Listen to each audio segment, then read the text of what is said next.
because early detection is the only way that we can save lives. And I am here to seek your kind help with the permission of the Honorable Governor. And my presentation will be quite swift. It will not be detailed as it would be in your college premises, but this will give you a bird's eye view of what we are talking about. Breast cancer is the most common cancer in India. Unfortunately, compared to the West, majority of breast cancers in India are present in the younger age groups between the ages of 30 to 50 years. Because of lack of awareness, because of lack of a robust organized screening program, because of resource constraints, more than 50% present in advanced stages like this. This is a lady from the city of Hyderabad, from Jubilee Hills, who has ignored the symptoms of breast cancer and has presented in advanced stage. Every 8 minutes a woman succumbs to breast cancer in India. It's a closet issue, and that is why we need to disrupt this attitude. And there are certain myths which we need to clear. One of the myths is when someone presents with a lump in the breast, she thinks it's a breast cancer. But 9 out of 10 lumps are not cancers. And as I was just explaining to Dr. Prabhakar Garu and also to Dr. Kavita Rao Garu, that when someone presents with a lump in the breast, they don't need an operation. They need triple assessment. It has to be done by a team which comprises of examination, imaging and core biopsy, not fine needle aspiration biopsy, which is very routinely done in our country, despite the fact that 20 years ago it has been proven that core needle biopsy is the gold standard. Just like a doctor requires a stethoscope for a surgeon or a specialist dealing with breast diseases, the stethoscope is good radiologist and good pathologist. And these three things are very, very important. I shall just touch upon some common breast health issues. The commonest problem is breast pain. It's not a cancer, it's not a symptom of cancer. Majority don't require any medication except for reassurance. And lot of doctors write medications like evening primrose oil, which does not work. The second commonest lump that people notice, particularly in younger people, is fibroadenoma, which is a small lump. Majority don't require any surgery. All that is required is an ultrasound guided core needle biopsy to confirm the diagnosis and then reassure women. It hurts me when I see many young people who come with multiple fibroadenomas who have had multiple scars in the breast. There is absolutely no need to excise a small fibroadenoma. All that is required is to reassure. Why I am talking about this is, when you hear about this, when you go to a doctor and the doctor advises surgery, then you are armed with this information. Cysts are very, very common in older women. Again, nothing needs to be done unless it is a very large lump where aspiration is done under ultrasound guidance. Coming to the breast cancer, do we know what causes breast cancer? We still don't know. But we know that any prolonged exposure of the hormone estrogen can cause breast cancer, and these are the common risk factors of developing breast cancer. And does breast cancer occur in older women? Yes, it is in the West. But in India, the peak incidence of breast cancer is from 40 to 60 years, and these are the statistics that show. Do men, there are many men in this audience, men think they don't get breast cancer. Men also can get breast cancer, but it is not uncommon, it is rare. 1 out of 100 breast cancers occur in men. So men also need to be aware. And this is the Buddha statue in pink. Family history. A lot of times people say that when they notice a family history of breast cancer, they think that they are at an increased risk. My mother had breast cancer. My grandmother had breast cancer. Will I be at an increased risk? The answer is no. Only significant family history is important when 1 or more relatives are diagnosed with breast cancer under the age of 40, or 2 or more relatives have had breast cancer in their family, or breast cancer and ovarian cancer in the immediate family, or male breast cancer in the family. They are predisposed to genetic factors like BRCA1 and BRCA2 abnormalities, which can potentially lead to breast cancer. This is our legislative assembly, the only legislative assembly which turned pink. Birth control pills cause breast cancer is a myth, because modern day birth control pills have very low dose estrogen and progesterone, hence they don't cause breast cancer.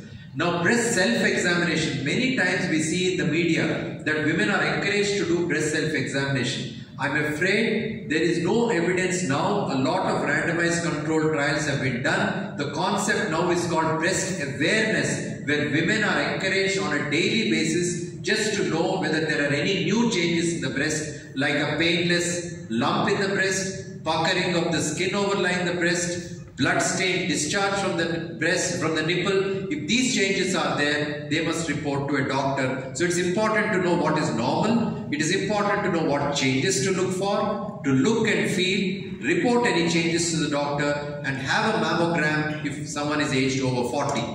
Mammography, why people don't go for mammogram in our country, there are two main reasons. One, people think it's a radiation hazard. Actually, the radiation from mammography is less than a dental X-ray. The second thing is, lot of times people think that there is pain. The pain will be momentary, but it is called discomfort if it is done properly.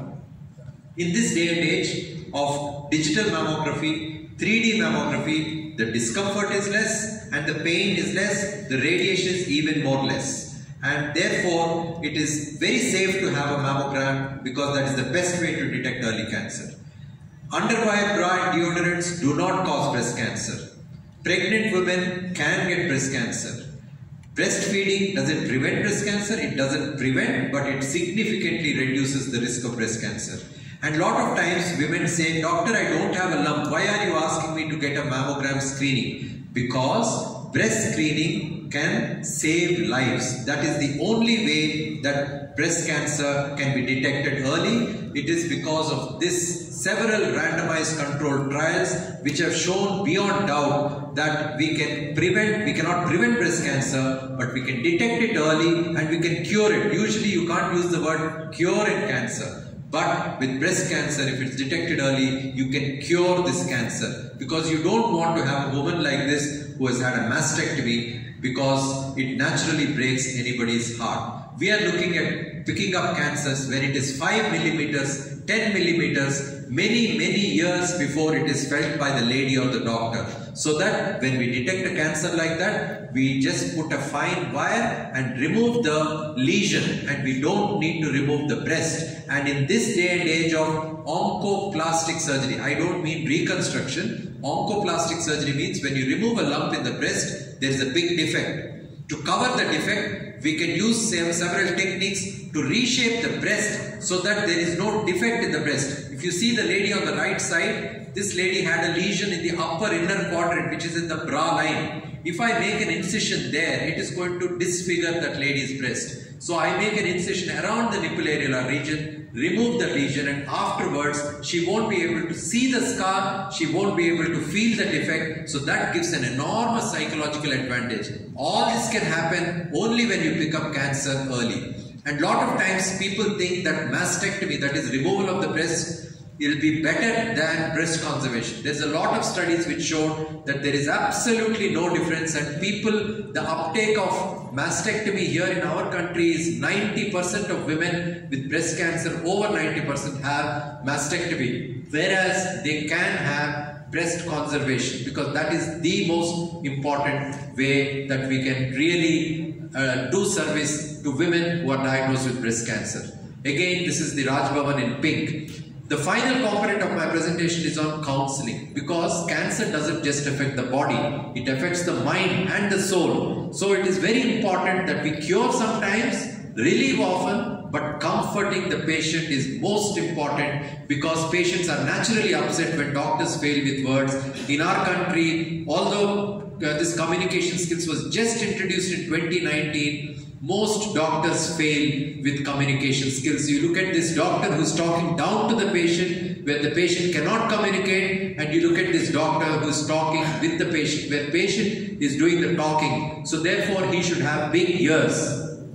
Finally, inspired by our Honorable Prime Minister's Digital India dream, because counseling is not done properly, because communication skills are not the best in our country, I have actually mobilized all my resources and invested a lot of time to develop an app which is called ABC's of Breast Health. It is not just in English, but it is in 12 languages, and that is why it is the world's first mobile app which contains information about every aspect of breast health, which has been explained in simple, easy to understand format in 12 commonly spoken Indian languages, which is freely downloadable in both App Store and Google Play Store. And this has already been downloaded by hundreds of thousands of people, and through this medium, and also hopefully when I am able to come and speak at the universities, we would encourage people to download this app, because it has got every information. When they go to the doctor, they should be able to question why something is not being done or why something is being done.